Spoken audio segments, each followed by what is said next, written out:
India news सबसे पहले देश, आपके साथ मैं रचना बंसल। देश की आधी आबादी हैं हम महिलाएं। समाज और हर परिवार की रीढ़ हैं हम महिलाएं। और हम महिलाएं जो हर मंथ मेंस्ट्रुअल साइकिल से गुजरती हैं, आपके और हमारे लिए ये थोड़ा सा पेनफुल होता है, थोड़ा सा अनकंफर्ट दे जाता है। लेकिन देश के कुछ हिस्से ऐसे हैं जहां आज भी महिलाएं इस प्रॉब्लम से निकलने के लिए या फिर इससे फेस करने के लिए विकल्प तलाशती हैं, या फिर ये कहिए कि उनके पास विकल्प होता नहीं है। अवेयरनेस की कमी है, या फिर पैसे की परेशानी है, या फिर वो जानती नहीं है कि अगर इसमें सही विकल्प का इस्तेमाल नहीं किया तो गंभीर बीमारी हो सकती है। आंकड़े कहते हैं कि करीब 27% महिलाएं जो हैं वो मेंस्ट्रुअल साइकिल में पर्सनल हाइजीन का ख्याल न रखने से गंभीर बीमारियों का शिकार हुई हैं। और ऐसे ही देश की तमाम महिलाओं तक मदद पहुंचाने के लिए काम कर रहा है शी विंग्स फाउंडेशन। और आज हमारे इस बेहद खास एपिसोड में हमारे साथ हैं शी विंग्स फाउंडेशन के फाउंडर मदन मोहित भारद्वाज जी। बहुत बहुत स्वागत है आपका। आपके साथ ही टीम मेंबर गुरवानी भी हमारे साथ मौजूद हैं।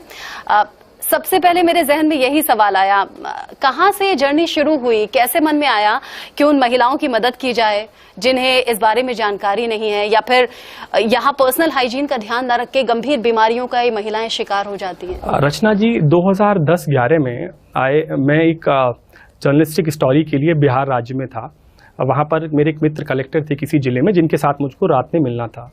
रात में वो डिनर पे नहीं आए, मैं उनसे नाराज़ हुआ, वापस दिल्ली आया। मैंने उनको मैसेज किया लंबा चौड़ा, तो उन्होंने मुझे बताया कि किसी गांव में 3 महिलाओं की अचानक से मौत हुई थी। उनका पोस्टमार्टम रिपोर्ट रात में कराना था। तो पता लगता है कि जब थोड़ा ज़्यादा मैंने उत्सुकता दिखाई तो उन्होंने बताया कि उस गाँव में जो महिलाएँ हैं उनकी डेथ सेप्टिक की वजह से हुआ है। तो फिर उस गांव के, उस एरिया के एसडीएम, उस पंचायत के प्रधान से जब कांटेक्ट किया गया तो बताया कि इस पूरे गांव में जो महिलाएं थी, उन्होंने बताया कि इस पूरे गांव में तकरीबन 80% महिलाएं जो हैं, 90% महिलाएं जो हैं वो पीरियड्स के दिनों में ओल्ड जो पुराना ब्लाउज़ होता है, ब्लाउज़ इस्तेमाल करती हैं। और ब्लाउज़ पे जो हुक होता है वो लोहे का या आयन का बना होता है, जिस पे जंग लग जाता है। अब पुराने ब्लाउज़ को इस्तेमाल करने से जंग लगा वाला हुक का हिस्सा है, उसको वो अपने प्राइवेट पार्ट पे रखती थी। और उस वजह से बहुत सारी 3 महिलाएं तो वो थी, इनफैक्ट हिंदुस्तान में आज भी गांव में अगर सुदूर आप ऐसे एरियाज़ में जाएंगे जो पिछड़े इलाके हैं, तो वहाँ पे चेकअप्स और हेल्थ फैसिलिटीज़ इतनी नहीं है। जिनको हम लोग मानते हैं कि उनका जीवन था चला गया, भगवान को यही मंजूर था। भगवान को मंजूर नहीं था, हमारे पास उपलब्ध साधन नहीं थे। 2011-12 में हमने सोचा कि हाईवेज बनाना, मेट्रोज बनाना, अंडरपासेस बनाना, ये सब एक शहरी जिसको हम विकास बोलते हैं। सही मायने में विकास क्या है कि जब आपका स्वास्थ्य, बोलते हैं ना हेल्थ इज वेल्थ, राइट। सो आपका स्वास्थ्य ठीक है तब आप काम कर पाएंगे, और वही रिमोट एरियाज में नहीं पहुंच पाता। एक तबके में हिंदुस्तान में ऐसा एक मिसकंसेप्शन कुछ लोगों ने दिया है कि आप इंफ्रास्ट्रक्चर को मजबूत कर दीजिए, बड़े बड़े हॉस्पिटल बना दीजिए। अरे उसमें आप सर्विसेज नहीं देंगे तो वो हॉस्पिटल बिल्डिंग बेकार है, राइट। तो हमने सोचा कि ये एक एरिया है जिस पे काम करना चाहिए। और उसमें बहुत डिफिकल्ट था 2011 में काम करना, 12 में काम करना, क्योंकि उस समय आप नौकरी भी कर रहे होते हैं अपनी, और साथ साथ ये काम शुरू करते हैं। हल्के हल्के करके हमने 2016-17 तक एक बहुत बड़ा नेटवर्क हमारे वॉलंटियर्स का तैयार हुआ। और हम सब लोग जो कहते हैं ना कि सेम सेट ऑफ माइंड के लोग थे, तो जब आपके वैचारिक विचार मिलते हैं तो आप एक मुहिम से जुड़ जाते हैं। और हल्के हल्के कारवां बढ़ता गया, मुहिम बढ़ती गई। इनफैक्ट बॉलीवुड की जो फिल्म आई उनमें भी हमको क्रेडिट दिया गया। आप गांव देहात के इलाकों में गए तो आपने क्या माना कि महिलाओं ने इसको प्रायोरिटी पे नहीं लिया? महिलाओं को लगा कि नहीं ये तो वेस्ट है, इसमें पैसा क्यों वेस्ट करना, या फिर वो अवेयर नहीं थी कि ये गंदा कपड़ा इस्तेमाल करने से बीमारी हो जाएगी? पहली चीज तो क्या था, उनको लगता था कि एक नीड नहीं है, इसकी जरूरत नहीं है, मेरा जो कपड़ा है, ब्लाउज है, अखबार है, टी शर्ट है, शर्ट है, रुई है, वो उसी से काम हो जाएगा, राइट। बट होता क्या था कि उससे फायदा तो उनको होता नहीं था, नुकसान होता था। उसके बाद जो उनके अंडरगारमेंट्स रहते थे, और आज भी तकरीबन 50% घरों में जो फीमेल अंडरगारमेंट्स है उसको चादर के अंदर, टॉवल के अंदर पूरा रैप करके और पेटीकोट के अंदर ऐसे डाला जाता था, राइट। वेयरएज विमेन, जो मेन अंडरगारमेंट्स हैं, उनको बहुत फ्लॉन्ट करके डाला जाता है, राइट। कोई पर्टिकुलर ब्रांड है। तो आप समझिए कि जो अंडरगारमेंट्स हैं वो इतना इंपॉर्टेंट है, साथ साथ सैनिटरी पैड के, जो कि आपका जो मासिक धर्म का जो पूरा प्रोसेस है ना, उसको बहुत क्लीन और हाइजीनिक रखता है। एक बहुत अच्छा इंटरेस्टिंग आप फैक्ट समझिए, हालांकि इसको अच्छा नहीं बोलूँगा, कि आज भी 70% घरों में महिलाएं समझा जाता है कि they take care of the family, वो पूरा घर चलाती हैं। नौकरी भी करती हैं और वो अपना ख्याल नहीं रखती। नौकरी भी करती हैं, घर का भी ख्याल रखती हैं, बट वो अपना ख्याल नहीं रखती, राइट। बट उनका ख्याल रखने में बहुत सारी चीज़ें, जैसे घर पे अगर खाना बनाए, एक महिला का आप जो ब्लड है, आप समझिए जो मेंस्ट्रुअल ब्लड है, 100% मेंस्ट्रुअल ब्लड में से 70% तो म्यूकस, टिश्यूज और आपके बाकी चीज़ें रहती है। 30% ब्लड होता है उसमें, मेंस्ट्रुअल ब्लड में। उस 30% ब्लड का हर महीने निकलना है, तो यानी कि बहुत ज़रूरी है कि उनको एनीमिया और ब्लड की कमी रहती होगी। तो यानी कि जितना आयन एक पुरुष खाता है, महिला को उसका 3 गुना आयन खाना है महीने में, अगर डिफिशियंसी नहीं होना है। बट होता क्या है कि हमारे घरों में पहला थाली जो जाता है वो पुरुष को जाता है, बचा हुआ अगर सब्जी बची, दूध बचा, कुछ बचा तो वो माँ को जाता है। और कहा जाता है कि माएँ जो हैं, माँओं को बीमार होने का हक नहीं होता। अगर सोचिए एक दिन घर की माँ बीमार हो जाए तो पूरा घर आसमान पे रहता है। गुरबानी, आपके सामने भी ऐसी प्रॉब्लम तो आती होंगी, मिडिल क्लास फैमिली या फिर लोअर मिडिल क्लास फैमिली, जहां बिल्कुल ठीक कहा अंडरगारमेंट्स खुले में नहीं सूखते हैं, तो पीरियड्स तो ऐसी चीज है जिसके बारे में खुलकर बात नहीं करती। जब गांव के एरियाज में आप जाते हैं तो महिलाएं बात करती हैं इस बारे में या शर्माती हैं? बहुत बहुत शर्माती हैं वो। और उससे पहले क्या होता है कि जब आप जाते हैं पहले तो आप घर में जब जाने की कोशिश करते हैं, पहले पुरुष बाहर आते हैं, ठीक है, और उन्हें अच्छा नहीं लगता कि कोई भी उनकी वाइफ से क्यों बात करने आया। क्या और आपकी टीम में तो खुद बॉयज होते होंगे। Yes, there are boys. तो इट्स नॉट कि ओनली गर्ल्स जा रही हैं और क्या बात कर रही हैं, फिर सब महिलाएं इकट्ठी होती हैं, हम उनसे बात करते हैं। तो कई बार वो सीरियस लेती भी हैं, कई बार नहीं भी लेती हैं कि हमारा चल रहा है, हमें चलने दो, अरे क्या नई चीज ले आए, करना पड़ेगा, यूज करना पड़ेगा, फेंकना पड़ेगा। तो उन्हें समझने में बहुत टाइम लगता है और काफी मेहनत भी लगती है उन्हें अलग अलग तरीके से बताने में, डेमोन्स्ट्रेट करने में कि आपको यूज करना है, आपको डिस्पोज करना है और अपना कैसे ख्याल रखना है, लीकेज का ध्यान रखना है। वो Madan ji, all over India आपकी टीम पहुंची, लोगों तक हेल्प पहुंचाई, कितने एरियाज कवर किए आपने और किस किस तरह के एक्सपीरियंस आपको हुए? जैसे अभी गुरबानी ने कहा कि पहले तो घर के मेल्स बाहर निकलेंगे, अच्छा क्या बात करनी है, क्यों बात करनी है, पुरुषों का सपोर्ट मिलता है जब आप ग्राउंड पर जाते हैं? रचना जी देखिए, अभी तो बहुत लंबी लड़ाई है, मुझे लगता है 2050 भी कम पड़ेगा, क्योंकि अभी सरकारें, हम, आप सब मिलकर जितना कोशिश किया है, अभी भी 75% महिलाएं हैं जो इस्तेमाल ही नहीं करती हैं इस प्रोडक्ट को। और इस्तेमाल करने के बाद उनको लगता है कि जैसे एक प्रॉब्लम क्या है कि 6 महीने में 6 घंटे के अंदर आपको पैड को चेंज करते रहना चाहिए, राइट। वो एक ही पैड को पूरे दिन इस्तेमाल करती हैं, तो यानी कि बीमारी को बुलावा देना। दूसरा कि जो उसका मेंस्ट्रुअल वेस्ट है, जो जिसको हम कहते हैं कि जो पूरा का पूरा प्रोडक्ट है, जब आप इस्तेमाल कर लेती हैं, इस्तेमाल करने के बाद आपको उसको फेंकना कैसे है। एक सबसे बड़ी मुसीबत हिंदुस्तान ही नहीं, पूरे यूनाइटेड नेशंस और दुनिया के लिए है कि मेंस्ट्रुअल वेस्ट को कैसे फेंका जाए। उसको प्लास्टिक में नहीं डालना है। इनफैक्ट सविता जी बताएंगी कि वो क्या करती हैं, जो मेंस्ट्रुअल वेस्ट होता है वो कैसे उस पर क्या निशान लगाती हैं, वो अच्छी तरीके से शायद बताएंगी। आपके टीम मेंबर्स हैं, सविता जी हैं, ममता जी हैं, टीना है, प्रीति है। पहले सविता जी बताइए, जब आप घरों में जाती हैं तो हेल्प कैसे पहुंचाती हैं? जो घर की महिलाएं होती हैं वो कैसे आपकी बात सुनती हैं, और जब पुरुष सुनते हैं तो क्या कहते हैं? उनको थोड़ा बुरा लगते हैं, वो महिला के उनको इकट्ठा होते हैं तो उनको समझा के बताते हैं, ऐसे ऐसे मतलब इस्तेमाल करो, ऐसे ऐसे मतलब बीमारी नहीं फैले। लेकिन बहुत सा ले लेते हैं, बहुत सा न भी लेते हैं। लेकिन उनको समझाने के क्यों नहीं लेते हैं, क्या लगता है? उनको लगते है कति से चलो कपड़े से मतलब काम चल रहे हैं, पेटीकोट के कपड़ा से काम चल रहे हैं, मतलब लगते हैं। तो आप बताती हैं कि बीमारी हो सकती है। अब मैं बीमारी होने के बताते हैं तो वो अब लेने लगे सब। अब धीरे धीरे अब सब लेने लगे। अब जहाँ जहाँ गरीब है, जहाँ जहाँ झुग्गी है, स्कूल है, हर जगह जहाँ तक पता है से गरीब है तहाँ तक पहुँचाते हैं। मतलब सर बोलते हैं सर जहाँ तक गरीब देख रहे हैं तहाँ तक तो पहुँचाओ। प्रीति बताइए, कैसे जाती हैं लड़कियों के बीच में, क्या बताती हैं? लड़कियों को अपने स्कूलों में भी हम जाते हैं तो वही बोलते हैं कि ये फ्री में है, कोई इसका पैसा तुम्हें नहीं देना पड़ेगा, तो कॉन्फिडेंटली लो और इसे यूज करो, इसे अच्छे से रैप करके, और जो लिपस्टिक का निशान होता है प्रॉपरली इसे लगा के, ताकि वो गार्बेज वाले को लगे कि आपका अलग चीज है, वो अलग इजी से कर सके अलग, तो वो हैप्पी ले लेते हैं, क्योंकि फ्री का तो हर कोई लेना चाहता है। और जैसे ही बता रही हैं कि हर जगह जाते, तो मैं तो अभी 2 ईयर से जुड़ी हुई हूँ, और टीना ने मुझे बताया तो मुझे लगा कि नहीं, हमें भी अब करना चाहिए, हम बड़े हो गए, मैच्योर हो गए हैं। टीना, स्कूल की कई लड़कियां ऐसी हैं, जब शुरू में प्रॉब्लम होती होगी तो कई बार तो स्कूल की छुट्टी करनी पड़ती होगी कि नहीं प्रॉब्लम बहुत ज्यादा है, पता नहीं स्कूल में क्या हो जाएगा, डर के मारे लड़कियां छुट्टी कर लेती होंगी। वो इसलिए करती हैं कि मतलब उन्हें भी डर रहता है। हाँ, पेट वेट में कभी कमर में दर्द होता है, पीरियड्स में कभी पेट में होता है किसी किसी का, तो उन्हें भी डर बैठा रहता है। ममता जी, वो रेड डॉट कैंपेन क्या है? वो रेड डॉट कैसे बनाते हैं, कैसे समझाते हैं? लिपस्टिक लगा के और वो रोल करके वो डब्बा में डाल देती है। आप बताते हैं कि कैसे इस्तेमाल करना है, फ्री में मिलेगा, इसे इस्तेमाल करेंगी तो बहुत लोग को बांटा तो सेहत भी है। ठीक रहेगी। हाँ, हम तो बहुत अलीगढ़ तक लेके जाके मैंने बांटा है। सर ने दिया है बहुत कुछ, वो सब गरीब आदमी को सबको मैंने अलीगढ़ में, गांव में भी मैंने बांटे। अलीगढ़ गई थी, अलीगढ़ में सारा कुछ लेके गई, सबको बांटा मैंने, मांस बांटा, तो वो भी बांटा, सब कुछ मैंने लेके जाके बांटा अलीगढ़ में। अच्छा, कई गांव तो मदन जी ऐसे हैं जहां स्टोर तो दूर, कोई छोटी मोटी दुकान भी नहीं होती, जनरल स्टोर भी नहीं होता, कि अगर महिलाएं चाहती भी हैं कि जाकर खरीद लें तो नहीं खरीद पाती, पैसे न रहते हैं।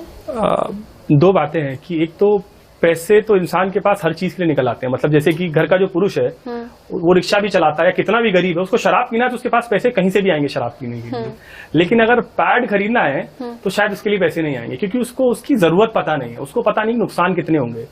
तो हम जब जाते हैं तो जैसा कि गुरबानी ने भी बताया, शुभेंद्र जाके जो पुरुष घर का है, बिकॉज हमारे यहाँ गाँव में तो इनफैक्ट पुरुष प्रधान देश ही बोला जाता है आज भी। मैं नहीं मानता हूँ। मेरे को लगता है कि जो हाउसवाइफ्स हैं वो एक ऐसे जॉब में है जहां पर उनको, आप सोचिए, इमेजिन कीजिए, इंसान एक काम करता है और उसको उसकी तनख्वाह नहीं मिलती है, तो हाउसवाइफ्स का रोल बहुत इंपॉर्टेंट रहता है। तो हम पुरुष को, क्योंकि जो टैबू है बेसिकली महिलाओं को जो कहना चाहिए हिचक है, वो महिला के साथ या बच्ची के साथ नहीं है, वो उनको पुरुष के साथ में है। जैसे कि उस बुढ़िया ने बताया कि वो मेडिकल स्टोर पे जाके उसको लगता था, कॉस्मेटिक पे जाके, कि जिससे मांगूंगी वो तो पुरुष है, तो मैं उसको कैसे बोलूंगी। अभी अगर आप देखें तो 2020 में इनफैक्ट जो काउंसिल है पूरा सॉफ्टवेयर्स का, जो फोन्स को इमोजीज देता है, उसमें हम लोगों ने भी 2-3 बार उनसे जब कॉन्वर्सेशंस किए, तो अभी आप अगर पीरियड टाइप करेंगे ना अपने टेक्स्ट मैसेज में किसी भी फोन में, मतलब आप आईफोन यूज करें, ब्लैकबेरी करें, कोई फोन यूज करें, तो आपको एक ब्लड का साइन आ जाएगा। तो आपको पूरा बोलने का जरूरत ही नहीं है that I am on my periods, right. But ये चीजें महिलाओं के साथ गांव में दिक्कत है। तो कमी, मतलब जो समझ है ना, वो समझाना बहुत बड़ा एक काम है। इस्तेमाल करना इंसान तब शुरू कर देगा, जैसे कि रेमडेसिविर था, कोई इंजेक्शन था XYZ, कोविड में हमको समझ में आया कि इसकी तो बहुत रिक्वायर्ड है। जब लोगों में अवेयरनेस आई तो वो ऐसा हुआ कि उसको मिलना मुश्किल हो गया। ऐसे ही अगर ये समझ में आ जाए कि कपड़ा लगाना, कपड़ा ना लगाना, गंदा कपड़ा लगाना, अखबार लगाना, ये तो बहुत, अखबार लगाना। हमारे ऑफिस में एक लेडी आया करती थी जो डस्टिंग किया करती थी, तो हम लोग आर्काइव बना के न्यूज़पेपर्स का रख दिया करते थे डेट के हिसाब से। वो गायब हो जाता था अखबार। तो सूरज यहाँ बैठे ऑडियंस में, सूरज को मैंने पूछा कि ये गायब क्यों हो जाता है अखबार। एक बार हुआ, 2 बार हुआ, रिपीटेडली जब 5-7 बार हो गया तो मैंने कहा उस लेडी को बुलाओ। तो उसने कहा कि दीदी लेके चला जाता है अखबार। तो दीदी से पूछा, दीदी ने कहा कि मेरे घर में बच्चियां हैं, मेरी, मैं हूं, तो हमको महीना होता है तो हम ये अखबार ले जाते हैं। उन अखबार पे पिज्जा, बर्गर और खाना वाना खा के इंसान, पुराने अखबार होते थे उनको इस्तेमाल करते थे। तो समझिए कि जो बीमारी है वो, मतलब कितनी सारी डेथ हैं जो अनअकाउंटेड है, और जिसका एक रीजन है हाइजीनिक ना होना। आपने कहा कि बहुत सी महिलाएं ऐसी हैं जिनकी डेथ का कोई रिकॉर्ड नहीं होता कि हाँ किस वजह से उनकी डेथ हुई, खासतौर से जो गांव देहात के इलाके हैं। आप तो खुद एक जर्नलिस्ट थे, तो क्या आपने इस पर रिसर्च की, आपने ये मालूम किया कि हाँ इस वजह से महिलाओं की डेथ हो जाती है या गंभीर बीमारी हो जाती है और मुझे पहल करनी है, और आपके घर वालों ने इस कदम को कैसे लिया? देखिए, जब आप कोई काम शुरू करते हैं और वो बड़ा आउट ऑफ लीग रहता है, तो शुरू में थोड़ा सा दिक्कत होती है। इनफैक्ट परिवार बहुत सपोर्ट करता है। इनफैक्ट मेरे घर में, मैं दूसरा क्या बोलूं, मेरे घर में भी शुरुआती दौर में मेरी सिस्टर जब उसको भी जब पीरियड्स होते थे तो वो पूजा नहीं करती थी, और मेरी मदर से और सिस्टर से बहुत आर्ग्यूमेंट रहते थे इस चीज को लेके। और मेरा फैमिली नहीं, इनफैक्ट आज भी मैं बात कर रहा हूँ पढ़ी लिखी फीमेल्स की, जो कि लीडरशिप रोल्स में है बड़ी कॉर्पोरेट कंपनीज में और पॉलिटिक्स में और स्पोर्ट्स में, आज भी उनको साइकिल होता है, यकीन मानिए वो पूजा नहीं करती हैं। आप अखबारों में कितना भी उस सब्जेक्ट को समझ लीजिए, लेकिन ये अभी भी टैबू है। और शायद एक पुरुष के लिए पीसीओडी, ओवेरियन सिस्ट, ये सब पढ़ना, पूरा साइकिल समझना, यूटीआई समझना, प्रेगनेंसी समझना, बिकॉज बहुत डिफिकल्ट था। और अभी हल्के हल्के जब चीज़ों पे रिसर्च करते गए, जब बहुत ज़्यादा स्टडीज़ किया, डेटा समझा सारा, वर्ल्ड लेवल पे हमारे पास क्या चैलेंज है। हिंदुस्तान तो अभी माननीय प्रधानमंत्री जी के नेतृत्व में बहुत आगे जा रहा है, बट अभी बहुत लंबी लड़ाई है। और वो लड़ाई जब तक हर घर में हर पुरुष के पास वो समझ नहीं होगी ना, तब तक वो अधूरी रह जाएगी। और वो आपने समझ ली है। कहते हैं ना कि कहावत कि अच्छा मैं अकेला दुनिया नहीं बदल सकता, लेकिन हम बदलेंगे तो देश बदलेगा।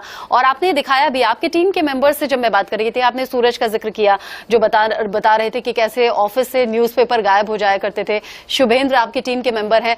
सूरज, आप अपना कोई एक्सपीरियंस शेयर कीजिए, क्योंकि व्यूअर्स ये जरूर समझना चाहेंगे कि ये नई उम्र के लड़के हैं, ये नई उम्र की लड़कियां हैं जो इस कैंपेन का हिस्सा बन रही हैं, जो इस पहल में इनिशिएटिव लेते हुए साथ हैं, और गांव देहात की महिलाओं तक आप लोग हेल्प पहुंचा रहे हैं। अपना कोई एक्सपीरियंस आप बताइए। मैं फर्स्ट टाइम जब यहाँ पे आया था, मैंने फर्स्ट टाइम कंपनी ज्वाइन की, तो मतलब लोगों तक गए, लोगों तक सैनिटरी पैड पहले जाते थे, बात करते थे। तो लड़कियां जो थी हमारे एज की, तो वो हमसे खुल के बात नहीं कर सकती थी। तो हमारे और गांव के एरियाज में तो पसंद भी नहीं किया होगा कि अच्छा ये लड़के हमारे घर की लड़कियों से बात करेंगे, वो भी इस टॉपिक पर। जी, तो मतलब सब लोग बुरा मानते थे। तो अपनी टीम में जो मतलब गर्ल्स रहती थी, तो उनसे हम लोग बोलते थे, तो वो लोग जब लड़की से बात करती थी, तो वो उनकी बातें ऑटोमेटिकली समझ आती थी। तो फिर उन्हें समझाती थी, तो मतलब हो जाता था, बात हो जाती थी, समझ जाते थे सब लोग, फिर यूज करते थे। हम उन्हें डोनेट करते थे, देते थे, जो भी हमसे होता था तो ले लेती थी, फिर नहीं डरती थी। फिर अगली बार अगर हम ही अकेले जा रहे हैं और अगर हमारे टीम की गर्ल्स नहीं है, तो वो लोग ऑटोमेटिकली मतलब हाथ से ले लेती हैं, और उन्हें फिर डरने की जरूरत नहीं होती, वो नहीं डरती हैं दोबारा, क्योंकि उन्हें पता होता है कि थोड़ा सा टाइम लगता है समझाने में, उन्हें बताने में। शुभेंद्र, आप जब खासतौर से मैं गांव के इलाकों की बात करूंगी, क्योंकि शहर में सब अवेयर हैं, सब जानते हैं। गांव के एरियाज में जब आप जाते हैं तो वही दरवाजा खुला, पहले पुरुष आएंगे घर के, हाँ क्या काम है, किससे मिलना है, क्या बात करनी है, इसीलिए आप अपनी टीम के जो गर्ल्स हैं उन्हें आगे कर देते हैं, फीमेल्स को आगे कर देते हैं। थोड़ा सा मुश्किल होती होगी शुरुआत में, लेकिन बाद में लोग समझने लगते हैं जब रेगुलर आप लोग जाते हैं, राउंड लगते हैं आपके। मैम, ऐसा होता है कि पुरुषों को पुरुष समझाने की कोशिश करते हैं, अवेयरनेस देने की कोशिश करते हैं, और महिलाओं के लिए हमारी फीमेल कोऑर्डिनेटर्स रहती हैं, वो पिच करती हैं पहले। और लोगों का गरीब इलाकों और गांव के इलाकों में सबसे मेजर दिक्कत लोगों के साथ ये है, उनकी मतलब मेंटालिटी की। अगर हम कुछ देने जाएं या कुछ बात करने जाएं, तो उन्हें ऐसा लगता है कि हम कुछ बेच रहे हैं या ऐसी चीज है, क्या कर रहे हैं। अच्छा, तो पहले बताना पड़ता है कि नहीं, हम फ्री में देने आए हैं जो भी है। जब हम बताते हैं कि ये आपकी चीजों के लिए है, आप ही के लिए है, इससे आपका क्या क्या फायदे हैं, इसके क्या क्या फायदे हैं, इसके क्या क्या नुकसान है, अभी आप जो कर रहे हो उससे क्या क्या नुकसान है, आपके घर की फीमेल के लिए आपकी क्या क्या रिस्पॉन्सिबिलिटी है, और आपको कैसे आपका मतलब फीमेल्स का साथ देना चाहिए, अपनी बहन, अपनी वाइफ, अपनी मम्मी का कैसे। गुरबानी, ये जो अंडरगारमेंट्स डोनेट करने का कैंपेन था, किस पर्पज से था? जैसे कि सर ने एक्सपीरियंस किया, एक बार टीम जाती है, टीम को जाके एक बार पता चलता है, एक घर है, घर में 5 लेडीज हैं, मतलब मेंस्ट्रुएटिंग वुमेन आप कह सकते हैं, बच्चियां, टोटल करके 6 लेडीज हो गई। उन्होंने बोला कि हमारे घर में 3 अंडरगारमेंट्स है, तो आप पैड दोगे भी तो हम क्या करेंगे इसका, क्योंकि एक टाइम पे जिसका महीना चल रहा है वो ही अंडरवेयर यूज करेंगी, ठीक है। तो जब अंडरगारमेंट्स ही नहीं है तो इसको लगाएंगे किसमें, हम कपड़ा यूज कर लेते हैं। तो वहाँ पे सर को ये ज़रूरी लगा कि मेजर जो चीज़ चाहिए पहले वो देते हैं। तो वहाँ से सर को आइडिया आया कि हमें इस मुहिम में जाना चाहिए। बहुत अच्छा आपका इनिशिएटिव है मदन जी, और मैं चाहूंगी आपके टीम मेंबर्स ऐसे ही बढ़ते रहें, और जो आपका लक्ष्य है कि हर गांव हर गली तक महिलाओं को अवेयर करना है, महिलाओं को अवेयरनेस मिलेगी, तभी वो इस तरह की गंभीर बीमारियों से दूर होंगी। हेल्दी भारत होगा जब महिलाएं हेल्दी होंगी। बहुत शुक्रिया हमारे साथ जुड़ने के लिए और ये खूबसूरत और अच्छे एक्सपीरियंस हमारे दर्शकों तक पहुंचाने के लिए। मैं उम्मीद करती हूं कि आज गांव देहात में बैठी हुई जो महिलाएं देख रही होंगी और इस डिस्कशन को सुन रही होंगी, अब उनकी जो झिझक के पर्दे हैं वो खुल जाएंगे और अपनी सेहत पर वो फोकस कर पाएंगी। हम महिलाएं के आज के इस बेहद खास एपिसोड में बस इतना ही। अगले हफ्ते आपसे फिर मुलाकात होगी। बने रहिए इंडिया न्यूज के साथ।